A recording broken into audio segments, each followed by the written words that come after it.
various central states and international organizations, such as the EU or the World Health Organization, have tried to use the COVID-19 pandemic to their own advantage, that is, to expand their power over their respective subjects, to try out how far one can go with ordering other people around in the face of an initially vague and then systematically dramatized danger of a global epidemic, and the extent to which this has succeeded, up to and including a general house arrest, is frightening. If the course of current events has demonstrated anything, it is not how necessary or efficient central authorities and decisions are, but conversely how critically important decentralized decisions and decision-makers are. The danger emanating from an epidemic is never the same everywhere, for everyone, at the same time. The situation in France is different than that in Germany or Congo, and conditions in China are not the same as in Japan. And within diverse countries the threat level differs from region to region, from one city to another, between urban and rural areas, depending on the demographic and cultural composition of the population. Moreover, there is a whole range of greatly differing assessments and proposals concerning what and what not to do in the face of this threat level, all put forward by equally quote-unquote certified scientific experts. Therefore, any centralized, nationwide, in extreme cases, worldwide, measure to avert danger, a one-size-fits-all model, must from the outset seem absurd and inappropriate.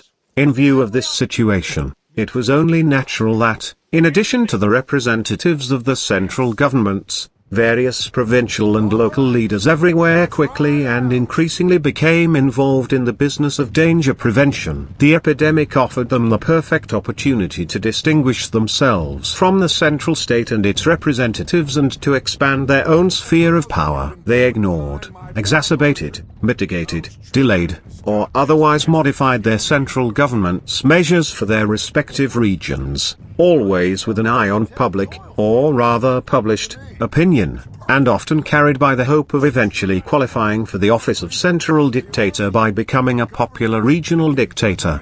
Notwithstanding some improvements in hazard control that such decentralized decision-making has brought about, and notwithstanding the fact that a variety of different and differently treated regions systematically supports learning from mistakes, the overall experience regarding states and state decision-makers in dealing with epidemics is shocking. As in all other areas, the state fails magnificently, especially in the area of public health and disease prevention. In fact, as current events make increasingly clear, the state kills or makes more people ill through its protective measures than it heals or protects from death. Certainly, politicians as a whole do not have the brightest of minds, and the quote-unquote do-gooding that unites them all as politicians, that is, their claim to want and be able to help other people, or even the whole of humanity, to greater happiness and prosperity through their own actions, should be regarded as suspect from the outset. But the real reason for the failure of politics in general, and especially in dealing with infectious diseases, lies deeper and is of a structural nature.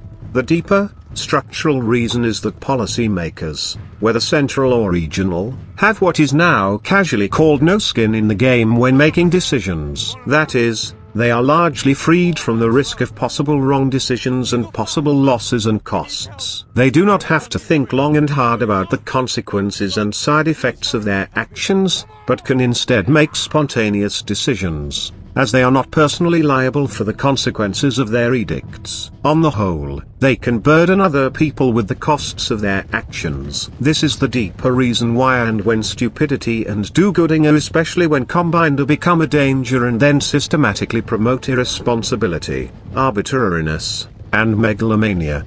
Take, as an example, the coronavirus. Why should one not, in the face of an infectious disease, resort to bold means, such as bans on going out and contact, house arrests, company closures, work and production bans, etc., if one does not suffer any direct loss of income as a result? The reason is, as in the case with all political decision-makers and so-called civil servants, one's own income does not come from productive gainful employment, but is financed from taxes, that is, by means of compulsory levies, and is therefore secured in the short and medium term. And why should one worry much about the indirect and long-term side effects and consequences of one's own actions if one cannot be personally accused, held liable, and held responsible for damages? To justify one's own bold actions, one can point to a small but creatively extrapolated number of people supposedly saved from serious illness or even death in comparison to the respective total population, while simply ignoring the consequences of a lockdown. That is, the fact that a far larger number of people will fall into economic hardship as a result of these measures and will, as a result, indirectly and perhaps eventually fall ill or die. In fact, at first it seemed as if the political decision makers did not know at all, or did not want to know, that even rescue operations, however well intentioned, are not, and never are, free of charge.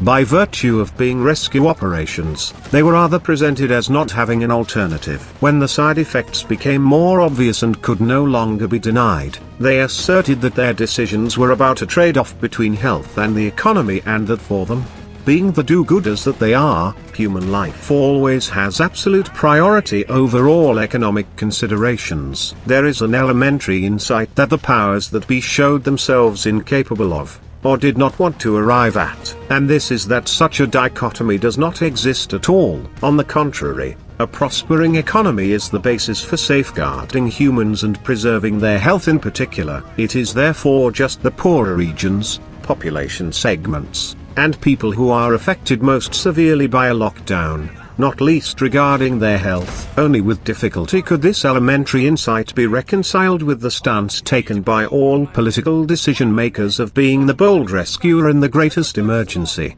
And when, finally, in view of the actual extent of societal impoverishment as a result of the state-imposed bans on contact, production and sales, company closures, expropriations, insolvencies, unemployment, short-time work, etc., even the Macron life-saving argument no longer held water, and the politicians' posturing as almighty saviour sounded increasingly hollow or even hypocritical. They maintained that the losses incurred as a result of their measures would be compensated in the best way possible as a matter of course. In a sense, this would make them a saviour twice over, the rescuer of a rescuer in distress. And this feat was accomplished by massively increasing the money supply. The loss offset or the compensation took place simply by creating from nothing some new state paper money, produced at practically zero expense. This procedure costs the political decision makers nothing, and it hands them,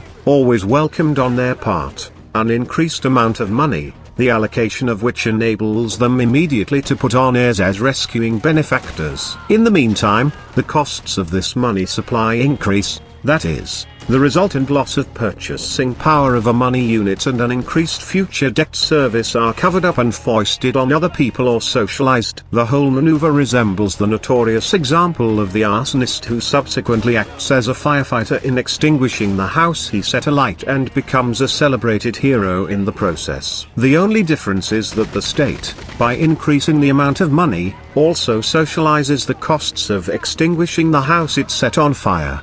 But, and this is probably the most frightening thing about the whole corona episode, the state easily gets away with this brazenness. To be sure, there is resistance to the lockdown here and there, and the longer it has lasted, resistance to it has grown. But still the majority of policy makers are seen as heroic saviors rather than arsonists. And the state, its representatives, have used the idea of the danger of being infected, which was systematically hyped up, to extend their own powers to an extent unknown so far, at least in peacetime. This includes the suspension of all property rights and liberties and an almost complete restriction of personal freedom of movement right down to inside private households, and all this in the name of infection control and public health. In a private law society, all land, every square inch, is privately owned. All apartments, houses, settlements, roads,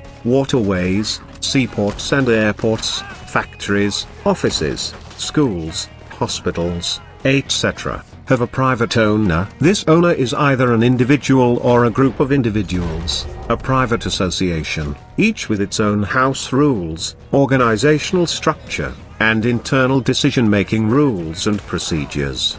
So this achieves, in contrast to all and any political centralism, a maximum of decentralized decision-making and, at the same time, a maximum of responsibility and responsible action. Every decision is the decision of a particular person or association with regard to their, and only their, private property. And every decision maker is liable or covers the costs and consequential costs for his decisions or wrong decisions with his own property. For the specific problem of dealing with the pandemic, this means that much like the immigration problem, the urgency of which is currently obscured by the coronavirus, the question in the face of a pandemic is simply, who do I let in and who do I bar? Or who do I visit and who do I stay away from? More specifically, each private property owner or property owners association has to decide, based on their own risk assessment of an infectious disease with respect to their property, who they allow to enter their property, when, and under what conditions, and who they disallow. And, especially in the case of commercially used property, this decision can and will include one's own preventive measures that are intended to facilitate visitor or customer access by making them appear to reduce or minimize risk. And conversely, visitors or customers may also take precautionary measures on their part to provide unimpeded access to various potential hosts. The result of these multiple individual decisions is a complex web of access and visiting rules. All encounters or meetings of persons take place voluntarily and deliberately. They come about in each case because both the host and the visitor consider the benefit of their encounter to be greater than the risk of possible infectious contagion resulting from it. Therefore, neither host nor visitor has any reciprocal liability claims should an infection actually occur as a result of their encounter. This risk, including possible hospital costs, etc., must be borne by each party alone. In this case, liability claims are only possible if, for example, the host deliberately deceived his visitors concerning his own preventive measures, or if the visitor deliberately and intentionally violated the host's conditions of entry. But even without any deception, the decisions of hosts and visitors are never without a price. Every preventive or precautionary measure involves an additional cost that must have an apparent justification, whether by the expectation of additional profits or reduced losses, or whether by increased acceptance or reduced rejection by potential visitors. And, in particular, every private decision maker also has to bear the costs of possible wrong decisions in this respect. That is, if the expectations are not only not fulfilled but even turn into the opposite, if the supposed defense and precautionary measures are not only ineffective but turn out to be counterproductive and even increase the risk of infection overall, be it of hosts or guests, instead of reducing it. These are considerable costs that are the responsibility of a private decision maker and could still be his when faced with an epidemic. His economic existence and his closest social environment may be at stake. In view of this, he will consider his decision thoroughly, and all the more so the more property and friendly relations he has or maintains. He must be quickly prepared, often almost by force, to learn from his own mistakes and to correct his earlier decisions in order to avoid further economic or social costs.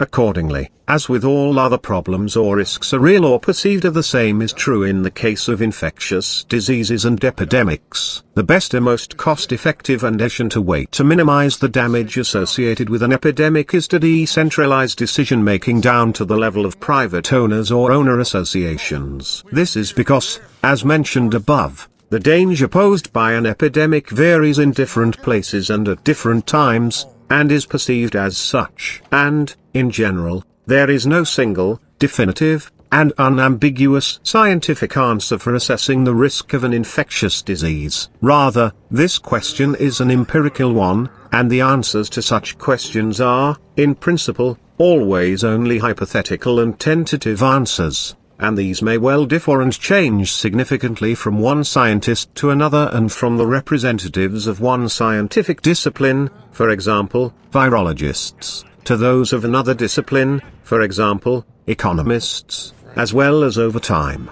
In view of this, it seems almost self-evident that decisions on appropriate defense measures should be made by local decision-makers familiar with the respective local conditions. And it should be equally self-evident that these local decision-makers must be private owners or owners' associations. For only they are responsible for their decisions and their selection of experts on whose advice their decisions are based. And only they therefore have an immediate incentive to learn from their own mistakes or the mistakes of others and to reproduce or imitate success, whether their own or that of others, in order to approach a solution to the problem step by step in this way. And also worth mentioning is that in this environment of private decision makers competing for a solution to the problem, there is always a considerable number of persons or groups of persons, far larger at any rate than the number of the gangs of politicians assembled in parliaments and governments, who are superior to these, the latter, in every conceivable relevant respect, in terms of wealth of experience, intelligence, entrepreneurial success or professional and scientific qualifications, performance, and judgment. Instead of expecting that a quick and painless solution to the problem of infectious diseases will be accomplished by, of all people, politicians and their intellectual courtiers, that is, by persons who make decisions regarding the use of property by, and freedom of movement of, a vast number of persons completely unknown to themselves, without having any knowledge of local circumstances, by persons who do not assume or are not subject to any liability or accountability to others for their decisions, and persons who, moreover, are not particularly bright either, means that we must literally believe in miracles. In a private law society, corona would not have happened as a pandemic. This does not mean that the virus does not exist or that it is not contagious or dangerous. It means rather that the danger of infection actually emanating from the coronavirus is so low that it would not have been perceived as such by most people, especially intelligent ones, and therefore would not have triggered any significant changes in their behavior. And wherever a noticeable increase of infections or deaths was registered, for example, in old people's homes, hospitals, etc., this increase would have been perceived as a consistently normal, seasonally or regionally fluctuating or varying phenomenon, like for example a serious outbreak of flu, to which one reacts with the usual precautionary measures. In other words, all health-related events and developments would have been within the normal range. There was and is no state of emergency, with hospitals or intensive care units overcrowded everywhere and seriously ill patients or dead people as far as one can see, in everyone's immediate circle of acquaintances or even lying on the street, that would have given cause for a fundamental change in our lifestyle. On the whole, life would have continued as before. No reason to panic or to declare a global health emergency. In fact, the total number of deaths in 2020, for example, in Germany, Austria, or Switzerland has by no means risen dramatically, as should have been expected in view of the unprecedented political emergency decrees this year. Rather, the figure is well within the range of past years. Indeed, controlling for the growing population size and its increasing overaging, there have even been years with more deaths, but people have never previously resorted to comparably drastic and severe rescue operations as is currently the case. And even where there is excess mortality, it is by no means clear whether this is due to the coronavirus or if there are entirely different causes, such as the consequences of the lockdown. So, it is not corona that has changed the world, but politicians who have used corona as a pretext to change the world to their advantage. The radical economically ruinous departure from the normal course of events that is currently taking place is not owed to a fundamental change in the world of facts or science. Neither facts nor science provides a basis for justifying a global new normal or a great reset. It is the result of deliberate machinations on the part of political elites to expand their own power base through lies and deceit, misinformation, deception, and endless propaganda on a hitherto unknown and unheard of scale. These crooked machinations included systematically ramping up the number of so-called corona deaths by accounting as a corona death any death in which the virus could be detected at the time of death, regardless of whether it had any causal connection to the death. Even a person with corona who died in a car accident was a corona death. Hospitals, even whole regions, received financial subsidies for reported corona deaths, while they were left empty-handed for normal deaths, which naturally led to corresponding redesignations. Moreover, deliberate action was taken to avoid ever correlating this scandalously inflated number of corona deaths with the by far larger total number of deaths, because this, a proportional view, would have put the danger of dying from corona clearly into perspective, and it would not have looked so severe at all. Therefore, the powers that be stuck rigidly and stubbornly to the absolute numbers, because these look more terrifying, and likewise, they deliberately avoided any reporting on the deadly collateral damage of the lockdown, the number of people who died because the hospitals were temporarily open only for corona patients, the number of suicides of the economically ruined, or the number of old people who died due to enforced loneliness. But the most reckless and consequential deception maneuver was to fundamentally change the definition of danger, to redefine it, and thereby to make it seem larger or magnified. Commonly and usually, illness and danger of illness are defined by the presence of certain symptoms. If a person does not exhibit any symptoms of disease, then from their perspective there is no danger. Instead, policymakers have enforced and based their decision-making on a definition of danger that measures danger not by the presence of symptoms, but on the outcome of a corona test. The danger is then measured by the absolute number of corona-positive persons, the more of whom are found, the more are tested, and this number is then endlessly, day after day, drummed into us and dramatically brought before our eyes. The test itself is unreliable, with frequent false positive or false negative results. But more importantly, the outcome of the test has virtually no predictive value with respect to a disease recognizable by its symptoms or a specific disease progression. The overwhelming majority, an estimated 80%, of people who test positive for corona are asymptomatic and, according to current knowledge, the risk of infection from them is close to, if not even exactly, zero. Without the test, they would know nothing about the danger and would never know it, and they would be spared all the disease-promoting stress associated with the current mass testing. In about 15% of the cases a more serious disease develops, up to being bedridden, and in only about 5% of all cases, usually in connection with severe respiratory distress, intensive medical treatment is required. In total, if one believes the figures provided by the United States' Centers for Disease Control and Prevention,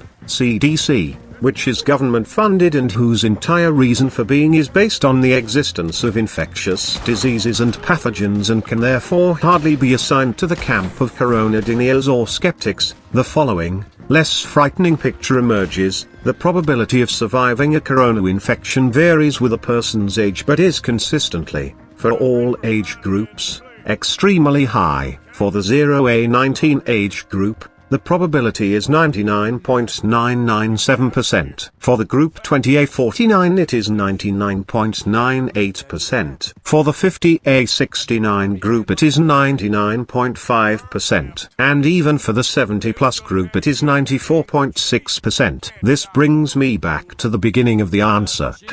Which owners or owners' associations, in a private law society would see a reason to fundamentally change their normal and usual behavior in view of this dangerous situation? Who would close their business because of this? Who would stop working and producing or traveling? Who would impose on themselves a total ban on contact or a complete block on access regarding their property? I think the answer to these questions is obvious, on the basis of real, actual experience, rather than on the basis of an artificial test and test result that is only slightly and very vaguely correlated with a real experience of illness. We would certainly have taken one or two additional precautions, as we have done in the past in the face of, say, a serious flu epidemic. Certainly. we would have been more careful, especially in dealing with older persons, who were and are exposed to a recognizably greater risk of disease. Probably a hospital manager or two would have increased the number of available beds, and perhaps the observation of changed or new disease symptoms would have led one or two virologists to search for a virus that somehow correlates with these specific symptoms. Perhaps it would even have led to the development of a test,